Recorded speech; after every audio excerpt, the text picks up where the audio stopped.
Friends, welcome to my channel. तो आज हम बात करेंगे अल्कोहलिज्म के बारे में।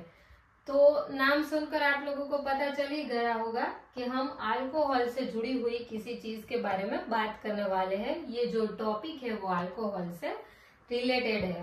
The word itself says something is related to alcohol, मतलब अल्कोहल और अल्कोहलिज्म के बारे में आज हम बात करने जा रहे हैं। तो चलिए अब हम आगे बढ़ते हैं। तो चलिए फ्रेंड्स, अब हम जानते हैं कि अल्कोहलिज्म एक्चुअली क्या है। Alcoholism is also known as alcohol use disorder, मतलब उसको शॉर्टली हम AUD भी बोल सकते हैं। अल्कोहल यूज डिसऑर्डर मतलब कि बार बार अल्कोहल यूज करने की वजह से जो डिसऑर्डर होता है उसे हम अल्कोहलिज्म बोलते हैं। डिसऑर्डर क्या है? डिसऑर्डर मीन्स के ऐसी इलनेस जो हमारे मेंटल और फिजिकल हेल्थ को डिसरप्ट करती है, उसे हम डिसऑर्डर बोलते हैं। ठीक है, मतलब कोई भी पर्सन है कि जो बार बार अल्कोहल यूज करता है और उसकी वजह से उसके फिजिकल और मेंटल हेल्थ पर जो प्रॉब्लम होती है, उसे जो हार्म होता है और डॉक्टर जो डायग्नोज करते हैं कि इसका ये हार्म होने की वजह से इसको हम अल्कोहल यूज डिसऑर्डर बोलते हैं। ठीक है, alcoholism is characterized by continued excessive, मतलब कंटिन्यूअस जो यूज करता है, और एक्सेसिव अमाउंट में मतलब वो ज्यादा से ज्यादा जो ड्रिंक लेता है उसको अल्कोहलिज्म होने के चांसेस ज्यादा है। और compulsive use of alcohol drink, मतलब कि वो इंसान अल्कोहल कंज्यूम करने पर वो डिपेंड हो जाता है, उसको अल्कोहल चाहिए ही चाहिए। मतलब ऐसा जो कंपल्सरी जिसको यूज करने की उसका फिजिकल और मेंटल दोनों ही हेल्थ पूरा उस पर डिपेंड हो जाता है, पूरी बॉडी उस पर अल्कोहल पर डिपेंड हो जाती है। ना मिलने से उसको बहुत ही मतलब रेस्टलेसनेस और वो फील होता है। जब वो अल्कोहल कंज्यूम करता है तो उसको यूफोरिया फील होता है। यूफोरिया का मतलब क्या है कि उसको इतना अच्छा लगता है, उसको सब प्लीजेंट लगता है, सब बहुत ही अच्छा लगता है, वो सपनों की दुनिया में चला जाता है, उसको सब मतलब उसकी एंग्जाइटी खत्म हो जाती है, वरी खत्म हो जाती है और उसको अपनी लाइफ बहुत ही अच्छी एकदम वो अपनी लाइफ को एंजॉय करता है, उसको हम यूफोरिया बोलते हैं। तो जब वो उसको ड्रिंक नहीं मिलती तब वो डिस्फोरिया फील करता है, मतलब इससे टोटल ऑपोजिट उसकी फीलिंग हो जाती है। इसीलिए कहा गया है कि कंपल्सिव यूज, मतलब उसको अल्कोहल लेना जरूरी हो जाता है। It is a medical condition that doctors diagnose when a patient drinking cause harm, मतलब ये ऐसी मेडिकल कंडीशन है कि जो पेशेंट को उस लेवल तक पहुंचा देती है कि उसका फिजिकल और मेंटल दोनों हेल्थ अफेक्ट होता है और डॉक्टर उसे अल्कोहलिज्म डायग्नोज करते हैं। It ranges from mild to severe and characterized by clinically significant impairment in health and social function, मतलब कहीं ना कहीं हमें उसमें प्रॉब्लम दिखनी शुरू हो जाती है। माइल्ड मतलब कि थोड़ा कम लेवल में जो हमें दिखता है, और सीवियर मीन्स कि जो एक्सट्रीम लेवल पे चला जाता है, उसकी हेल्थ कंडीशन तो अफेक्ट होती है। जैसे कि सबने सुना होगा कि अल्कोहल ड्रिंकर को लीवर की सबसे ज्यादा प्रॉब्लम देखने को मिलती है, तो उसका लीवर, किडनी, हार्ट सब सिस्टम धीरे धीरे अफेक्ट होना शुरू कर देती है और उसका सोशल फंक्शन भी इम्पेयर हो जाता है। मतलब वो कहीं पे भी ऐसे सोशल होने जाए तो वो खुद अपना मेंटल बैलेंस नहीं कर पाता, जिसकी वजह से उसको बहुत सारी प्रॉब्लम फेस करनी पड़ती है। अल्कोहलिज्म इज ए क्रॉनिक मतलब कि जो लंबा समय से चला आ रहा है। एक्यूट मतलब कि थोड़े टाइम में हुआ होता है। प्रोग्रेसिव मीन्स के धीरे धीरे जो बढ़ता जाता है। पोटेंशियली फेटल कि जो जानलेवा है। और मार्क्ड बाय एक्सेसिव ज्यादा और compulsive use of alcohol drink, मतलब उसका फिजिकल और साइकोलॉजिकल डिपेंडेंस इतना आ जाता है कि उसको अल्कोहल चाहिए ही चाहिए। अल्कोहल के बिना वो रह नहीं सकता, उसको हम डिपेंडेंस बोलते हैं। वैसे डिपेंडेंस एडिक्शन और टॉलरेंस तीनों वर्ड में डिफ्रेंशिएट करना मुश्किल है। टॉलरेंस का मतलब है कि अगर हम कोई दवाई लेते हैं या फिर अल्कोहल लेते हैं तो पहले जो कम मात्रा में हमें उसकी इफेक्ट मिलती है, बाद में हमारा बॉडी में क्या होता है कि उस चीज का टॉलरेंस आ जाता है, मतलब कि वो दवाई या फिर अल्कोहल उतनी मात्रा में हमारे बॉडी को इफेक्ट नहीं दिखाती। तो हमें क्या करना पड़ता है, उसकी फ्रीक्वेंसी बढ़ानी पड़ती है या फिर हमें उसके डोज को बढ़ाना पड़ता है। डिपेंडेंस का मतलब है कि वो दवाई या फिर अल्कोहल छोड़ने की वजह से जो सिम्टम्स देखने को मिलते हैं उसे हम डिपेंडेंस कहते हैं।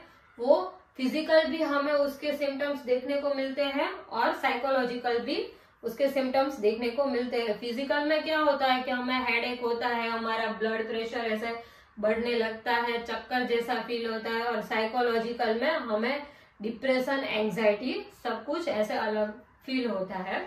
एडिक्शन का मतलब है कि अगर वो चीज या वो अल्कोहल कोई भी पर्सन ले रहा है तो उसको बहुत ही फिजिकल और साइकोलॉजिकल उसको हार्म फील होता है, हार्म उसके बॉडी को करता है, साइकोलॉजिकल भी फिजिकल भी। फिर भी वो पता होने के बाद भी उस चीज को वो छोड़ नहीं पाता और उसका यूज वो कंटिन्यू करता है, उसे हम एडिक्शन बोलते हैं। Alcohol is a CNS depressant. CNS means की सेंट्रल नर्वस सिस्टम।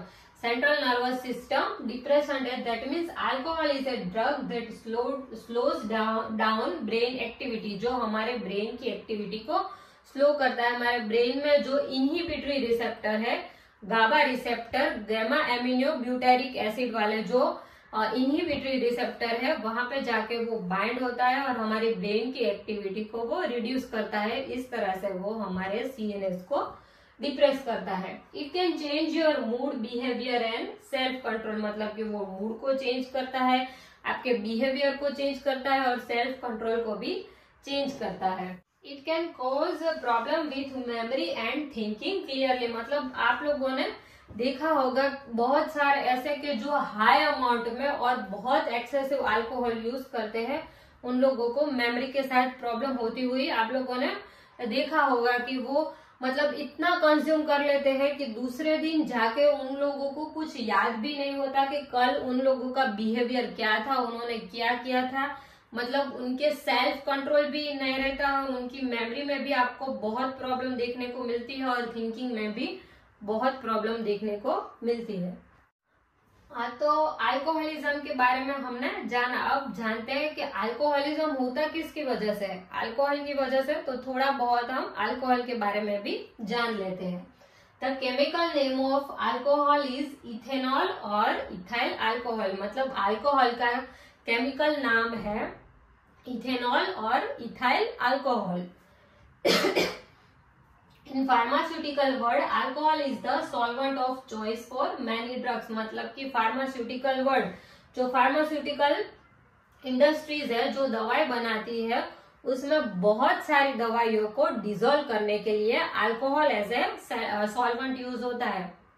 हम जो सॉल्यूशन बनता है, कोई भी सॉल्यूशन होता है, चलो दवाई का तो सबको नहीं पता होता, लेकिन मैं आपको बहुत एक सिंपल सा एग्जांपल देती हूँ कि हम लेमन जूस बनाते हैं, ठीक है, नींबू पानी बनाते हैं, तो उसमें हम लेते हैं शक्कर और पानी। तो शक्कर जो सॉलिड फॉर्म में है उसको हम सॉल्यूट बोलते हैं और जो लिक्विड फॉर्म में है उसको हम सॉल्वेंट बोलते हैं। और सॉल्यूट और सॉल्वेंट दोनों को मिक्स करके जो हमें फाइनल मिलता है नींबू पानी, उसको हम सॉल्यूशन बोलते हैं, ठीक है। तो फार्मास्यूटिकल वर्ड में जो कोई दवाई है जो एक्टिव कंस्टिट्यूएंट होता है, कि जैसे हम डोलो लेते हैं, डोलो 600, तो उसका एक्टिव कंस्टिट्यूएंट क्या है, पैरासीटामोल। तो जो पैरासीटामोल एक्टिव कंस्टिट्यूएंट है, मतलब ऐसे एक्टिव कंस्टिट्यूएंट को डिसॉल्व करने के लिए जो सॉल्वेंट यूज होता है, उसको उस तरह से फार्मास्यूटिकल इंडस्ट्री में alcohol as a solvent use होता है। It is beverage that leads to easy tolerance and confirmed addiction, मतलब कि ये ऐसा पेय पदार्थ है जो टॉलरेंस तो प्रोड्यूस करता है, लेकिन कंफर्म्ड, मतलब ये कंफर्म्ड ही है कि ये लेने वाले को आगे जाकर एडिक्शन हो ही जाएगा, मतलब ये पूरा अल्कोहल पर एडिक्टेड हो ही जाता है। आप लोगों ने देखा होगा कि चलो कोई एक इंसान पहले कभी कभी वो अल्कोहल लेता था, लेकिन धीरे धीरे उसको क्या होगा कि उसको अल्कोहल रोज लेने का मन करेगा। क्यों? क्योंकि आज उसने लिया तो क्या होगा कि उसे बहुत ही अच्छा फील होगा। अगर वो किसी स्ट्रेस में होगा तो वो स्ट्रेस उसका चला जाएगा, उसको बहुत ही अच्छा फील होगा। मतलब उसको सब वो अपनी खुद की दुनिया भूलकर वो सपनों की दुनिया में चला जाएगा कि जहां पे उसे जो अपनी सारी प्रॉब्लम थी, जो टेंशन था, वो कुछ भी उसको याद नहीं रहेगा और उसको सब अच्छा ही फील होगा। तो दूसरे दिन क्या होगा कि हमारी लाइफ में चलो कोई ना कोई प्रॉब्लम तो आने वाली है, दूसरे दिन कोई प्रॉब्लम आई तो उसको क्या होगा कि चलो आज भी कल लिया था वो थोड़ा सा ले लेते हैं, तो हमें उसकी वजह से कल जैसा अच्छा फील हुआ वैसा आज भी हमें अच्छा फील होगा। ये सोच सोच के वो लेने लगता है और धीरे धीरे उसका फिजिकल और मेंटल एडिक्टेड वो हो जाता है। Alcohol is obtained by fermentation of various fruits like Apple, grapes, jaggery का फर्मेंटेशन होके भी अल्कोहल बनता है, ग्रेन्स में से भी बनता है। मतलब कि शुगर पार्ट है उसमें बैक्टीरिया और इसकी प्रोसेस होने से जो बबल्स और हीट प्रोड्यूस होते हैं उसे हम फर्मेंटेशन प्रोसेस बोलते हैं, जो हमारे रूटीन लाइफ में भी देखने को मिलता है कि जैसे डोसा, इडली, ढोकला का जो बैटर है वो भी फर्मेंटेशन प्रोसेस से ही बनता है। It is consumed by human being as beer में 4 to 6% अल्कोहल है, वाइन में 10 to 20% अल्कोहल है, रम, विस्की, वोडका में 40 to 60% एंड ब्रांडी में 60 to 70%। Stronger alcohol are referred to as spirit, मतलब इससे भी ज्यादा जो स्ट्रॉन्गर अल्कोहल है उसको हम स्पिरिट बोलते हैं, जो हॉस्पिटल में एज ए डिसइंफेक्टेंट यूज होता है। और इससे भी ज्यादा कॉन्सेंट्रेटेड एब्सोल्यूट अल्कोहल है जिसमें 99% तक अल्कोहल और केवल 1% ही पानी रहता है। तो चलिए बात करते हैं फार्माकोलॉजिकल एक्शन ऑफ अल्कोहल। तो ये सारी अल्कोहल की फार्माकोलॉजिकल एक्शन है। एनेस्थेटिक मतलब अल्कोहल एनेस्थेशिया देने में भी यूज होता है, एज ए एनेस्थेटिक भी यूज होता है कि वो थोड़े टाइम के लिए उसका डोज अलग अलग रहता है, मतलब थोड़े टाइम के लिए वो इन अनकॉन्शियस करने के लिए भी यूज होता है। एनाल्जेसिक मतलब कि वो पेन को रिलीव करता है। एपेटाइजर मतलब कि भूख लगती है, तो वो तो हम लोगों ने देखा ही होगा कि जो बहुत ऐसे ड्रिंक करते हैं वो बहुत ज्यादा ऐसे उनको भूख लगती है, मतलब अल्कोहल इज ए एपेटाइजर जो भूख को बढ़ाता है। एस्ट्रिंजेंट मतलब कि जो हमारे सुपरफिशियल प्रोटीन को प्रेसिपिटेट करता है, तो जो ऐसे बेड रिडन पेशेंट है उसमें उसको अप्लाई किया जाता है कि वहां पे वो ऐसे नर्वनेस जैसा थोड़ा सा फील करवाता है। एंड हाइड्रोलिक मतलब कि वो टेम्पररी पर्सपायरेशन को स्लो कर देता है। काउंटर इरिटेंट मतलब कि वो हम किसी पर भी कहीं पर हमें पेन हो रहा है और हम उसको रब करें तो वहां पे हमें ऐसे फील होता है कि एकदम जलन जैसा थोड़ा सा फील होता है, हॉट फील होता है, कोल्ड फील होता है, तो हम हमारा एक्चुअल पेन भूल जाते हैं। बहुत सारे ऐसे काउंटर इरिटेंट है जो रूटीन में यूज होते हैं, मतलब जिसमें menthol, camphor, methyl salicylate use होता है, वो सारे काउंटर इरिटेंट के एग्जाम्पल है। मिथाइल सैलिसिलेट को हम विंटर ग्रीन ऑयल भी बोलते हैं। मिथाइल सैलिसिलेट सबने ऐसे यूज किया होगा क्योंकि वो आयोडेक्स जो आती है उसका इंग्रेडिएंट है मिथाइल सैलिसिलेट। मतलब कि हमें कहीं पे भी ऐसे चलो जॉइंट में पेन हो रहा है तो हम लोग क्या करते हैं कि वहां पे ऐसे उसको रब करते हैं। रब करने की वजह से वहां पे थोड़ा सा हमें ऐसा जलन जैसा फील होता है और हमें लगता है कि हमारा पेन चला गया, मतलब कि वो हमारा ध्यान डाइवर्ट हो जाता है, हमारा ध्यान वो जलन में चला जाता है। जहाँ पे ऐसे हॉट फील हो रहा है वहां चला जाता है, कहीं पे हमें कोल्ड फील हो रहा है वहां चला जाता है, तो हम हमारे एक्चुअल पेन को भूल जाते हैं और हमें लगता है कि हमारा पेन चला गया, लेकिन वो चला नहीं गया होता। लेकिन वो इफेक्ट हमें ये काउंटर इरिटेंट की वजह से देखने को मिलती है, मतलब कि जो हमारे एक्चुअल पेन को भुलाकर जो दूसरी इफेक्ट में हमारा ध्यान चला जाता है उसको हम ऐसी जो इफेक्ट दिखाता है उसको हम काउंटर इरिटेंट बोलते हैं कार्मिनेटिव। कार्मिनेटिव का मतलब क्या है कि जो हमारे डाइजेशन को फास्ट करता है, उसको मतलब जो डाइजेस्ट करने में हेल्प करता है उसको हम कार्मिनेटिव बोलते हैं। डायूरेटिक, डायूरेटिक मतलब कि जो हमारे बॉडी में फ्लूइड को रिमूव करने में हेल्प करता है, मतलब यूरेसिस बढ़ाता है। डिसइंफेक्टेंट, डिसइंफेक्टेंट तो यूज होता है, वो तो सबको पता ही होगा कि कहीं पे भी आप लोग ऐसे इंजेक्शन कुछ लगवाने जाओ तो जो पहले यूज करते हैं और जो हमें एकदम कूलिंग जैसा सेंसेशन आता है उस सब में अल्कोहल यूज किया जाता है। जो हम सैनिटाइजर यूज करते हैं उसमें भी alcohol as a disinfectant use होता है। डिटर्जेंट मतलब कि वो as a forming agent use होता है। These are the stages of alcohol intoxication, मतलब कि इंटॉक्सिकेशन मतलब कि शॉर्ट पीरियड ऑफ टाइम में ज्यादा अल्कोहल कंज्यूम करने की वजह से जो इफेक्ट मिलती है उसको हम इंटॉक्सिकेशन बोलते हैं। ये स्टेजेस सारे उसके ब्लड में अल्कोहल का कंसंट्रेशन कितना होता है उस अकॉर्डिंग ये सारे स्टेजेस दिए गए हैं। सबसे पहला है कि डिलाइटफुल एंड डीजी। डीजी मतलब जैसे पहले मैंने बताया वैसे जब वो अल्कोहल कंज्यूम करता है तो शुरुआत में उसको डिलाइटफुल मतलब कि बहुत अच्छा फील होता है, उसको यूफोरिया फील होता है कि वो अपनी सारी प्रॉब्लम, टेंशन, वरी, एंजाइटी सब भूल जाता है और उसको बहुत ही अच्छा फील होता है। लेकिन उसके तुरंत ही बाद उसको डीजी फील होता है, मतलब उसको सब गोल गोल दिखता है और चक्कर जैसा फील होता है।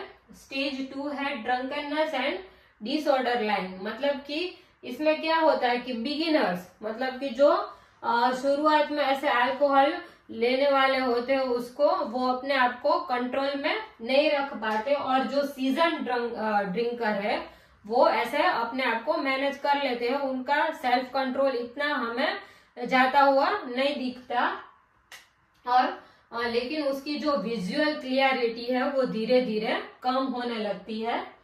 स्टेज 3 डेड ड्रंक, मतलब कि फिर क्या होता है कि उसका ब्लड में कंसंट्रेशन बढ़ने की वजह से वो अनकॉन्शियस होने लगते हैं। ज्यादा कंसंट्रेशन ब्लड में बढ़ता है तो अनकॉन्शियस होने लगते हैं विथ वांडरिंग माइंड, मतलब कि ऐसे टॉपिक उसके माइंड में चल रहा होता है कि जो उसने किया ही नहीं होता। एंड लास्ट स्टेज है डेथ्स डोर, मतलब कि स्टेज 4 में वो उसके ब्लड प्रेशर इतना फॉल हो जाता है कि वहां से वापस आना पॉसिबल ही नहीं है। उसका ब्लड फॉल होने की वजह से रेस्पिरेटरी पैरालिसिस होता है और डेथ होने के पूरे चांस है। तो फ्रेंड्स, आप लट्ठा कांड के बारे में जानते हैं? आपने बहुत सुना होगा लट्ठा कांड के बारे में, जो बहुत ही न्यूज में आता रहता है कि लट्ठा कांड की वजह से कितने लोग मर जाते हैं। तो लट्ठा कांड मतलब कि मिथाइल अल्कोहल पॉइजनिंग, जो ड्रिंकर्स यूज करते हैं वो इथेनॉल होता है, लेकिन इथेनॉल में मिथाइल अल्कोहल आने की वजह से जो डेथ तक पहुंचाता है वो है लट्ठा कांड। The effect of methyl alcohol is similar in beginning as ethyl alcohol, मतलब कि मिथेनॉल की शुरुआत की इफेक्ट इथेनॉल जैसी ही होती है। जो ड्रिंकर्स लेते हैं वो इथेनॉल होता है कि जो यूफोरिया फील कराता है, लेकिन मिथेनॉल लेने की वजह से मिथेनॉल फॉर्माल्डिहाइड एंड उसके बाद फॉर्मिक एसिड में कन्वर्ट होता है और वो टॉक्सिसिटी क्रिएट करता है, जो कि मिथाइल अल्कोहल पॉइजनिंग कहा जाता है। तो चलिए हम बात करते हैं मिथाइल अल्कोहल पॉइजनिंग के बारे में। तो मिथाइल अल्कोहल फॉर्माल्डिहाइड में अल्कोहल डीहाइड्रोजिनेस एंजाइम की मदद से इसमें फॉर्माल्डिहाइड में कन्वर्ट होता है और फॉर्माल्डिहाइड फॉर्मिक एसिड में एल्डिहाइड डीहाइड्रोजिनेस एंजाइम की हेल्प से फॉर्मिक एसिड में कन्वर्ट होता है। ये दोनों एंजाइम है कि जो इस कंस्टिट्यूएंट को इसमें कन्वर्ट करने के लिए रिस्पॉन्सिबल है। तो आगे देखते हैं कि कितने कॉन्सेंट्रेशन में हमें क्या क्या इफेक्ट दिखाता है, कैसी टॉक्सिसिटी दिखाता है methyl alcohol. Methyl alcohol poisoning causes acute gastritis with vomiting, मतलब कि जलन होती है एसिड सिक्रेशन की वजह से, और उसकी वजह से वॉमिटिंग होती है, renal damage, blindness, decrease in respiration, respiration कम होने लगता है, वर्टिगो, चक्कर आते हैं, हाइपोटेंशन, ब्लड प्रेशर डाउन होने लगता है, coma and death. Blindness can occur with 15 ml and death with 75 to 100 ml of methyl alcohol. मतलब इतना मिथाइल अल्कोहल का कॉन्सेंट्रेशन अगर ब्लड में मिलता है तो 15 ml से ब्लाइंडनेस होने के चांसेस है, और 75 to 100 ml तक उसका ब्लड में कॉन्सेंट्रेशन बढ़ता है तो डेथ होने के चांसेस है। पर्सन कोमा में जाता है और कोमा के बाद उसके डेथ होने के पूरे चांसेस है। तो चलिए हम मिथेनॉल टॉक्सिसिटी में क्या दिया जाता है और उसके ट्रीटमेंट क्या है उसके बारे में बात करते हैं। इथेनॉल इन मिथेनॉल पॉइजनिंग, मतलब कि मिथाइल अल्कोहल की टॉक्सिसिटी में इथेनॉल दिया जाता है। तो अब हम ये समझेंगे कि मिथेनॉल टॉक्सिसिटी में इथेनॉल क्यों दिया जाता है। सबसे पहले हमने आगे देखा था कि जो मिथेनॉल बॉडी में जाता है तो उसकी शुरुआत की इफेक्ट इथेनॉल जैसे ही होती है, मतलब कि मिथेनॉल टॉक्सिसिटी क्रिएट नहीं करता, लेकिन जब उसका मेटाबॉलिज्म होके वो फॉर्माल्डिहाइड और फॉर्मिक एसिड में कन्वर्ट होता है तो वो फॉर्माल्डिहाइड और फॉर्मिक एसिड है वो टॉक्सिसिटी क्रिएट करते हैं। तो हम इथेनॉल देंगे तो क्या होगा, दोनों का एंजाइम जो दोनों के लिए जो एंजाइम है वो सेम ही है, मतलब हम दोनों देंगे तो एंजाइम के लिए दोनों कम्पीट करेंगे। तो जिसका मेटाबॉलिज्म रेट ज्यादा होगा वो सबसे पहले मेटाबोलाइज्ड होगा और जिसका कम है वो बाद में मेटाबोलाइज्ड होगा। मिथेनॉल का metabolizing rate as compare to ethanol slow है, तो वो बाद में मेटाबोलाइज्ड होगा, उससे पहले इथेनॉल मेटाबोलाइज्ड हो जाएगा। तो इथेनॉल हम देंगे तो वो एसिटाल्डिहाइड और एसीटेट में कन्वर्ट हो जाएगा और हमें मिथेनॉल की टॉक्सिसिटी को हम उस टाइम पे कम कर सकते हैं। ठीक है, तो the rate of metabolism of methanol is slower as compare to ethanol. The metabolizing enzyme is common for both, जैसे मैंने बताया कि दोनों का मेटाबोलाइजिंग एंजाइम सेम है। So if ethanol is administered, हम इथेनॉल देते हैं to the patient having methanol toxicity, there will be competition for the enzyme, मतलब दोनों का एंजाइम सेम है तो दोनों एक ही एंजाइम के लिए कंपटीशन करेंगे और कौन जीतेगा, जिसका मेटाबोलाइजिंग रेट ज्यादा है वो सबसे पहले मेटाबोलाइज्ड हो जाएगा, जो कि इथेनॉल का मेटाबोलाइजिंग रेट ज्यादा है तो वो मेटाबोलाइज्ड हो जाएगा। This will slow down the formation of formaldehyde and reduce the toxicity, मतलब कि मिथेनॉल धीरे धीरे मेटाबोलाइज्ड होगा तो वो धीरे धीरे फॉर्माल्डिहाइड में कन्वर्ट होगा और उसकी टॉक्सिसिटी को हम इस तरह से रिड्यूस कर पाएंगे। We can also say that partial treatment of methanol poisoning is ethanol.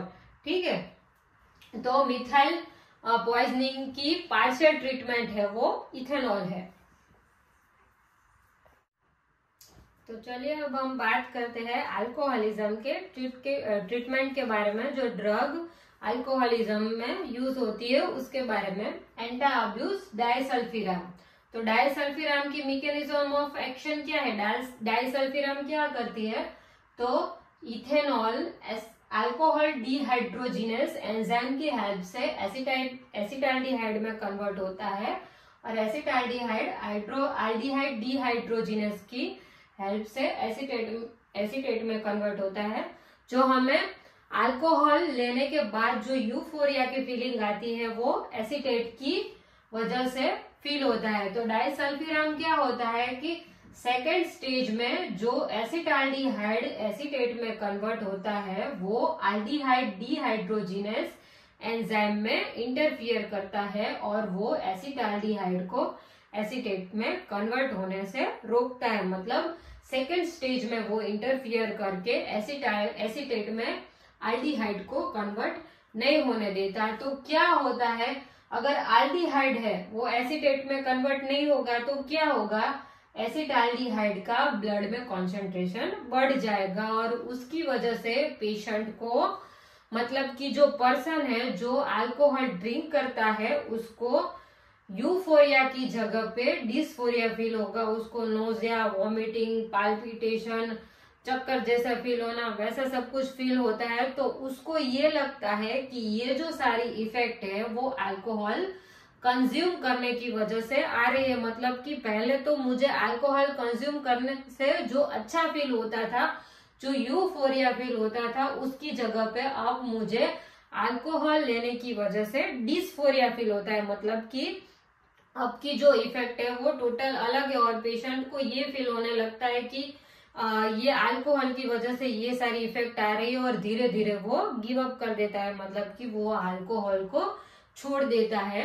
तो एसिटाल्डिहाइड का एक्यूमुलेशन होने की वजह से जो इफेक्ट आती है उसकी वजह से पेशेंट ये डिसाइड करता है कि वो अब अल्कोहल को कंज्यूम नहीं करेगा। तो ये है डाइसल्फिराम की मैकेनिज्म ऑफ एक्शन। तो जैसे कि मैंने आपको आगे बताया कि ऐसी एसिटाल्डिहाइड की वजह से पर्सन को ये फील होता है कि उसे अब अच्छा फील नहीं रहा। तो ये सारी एसिटाल्डिहाइड की इफेक्ट्स है।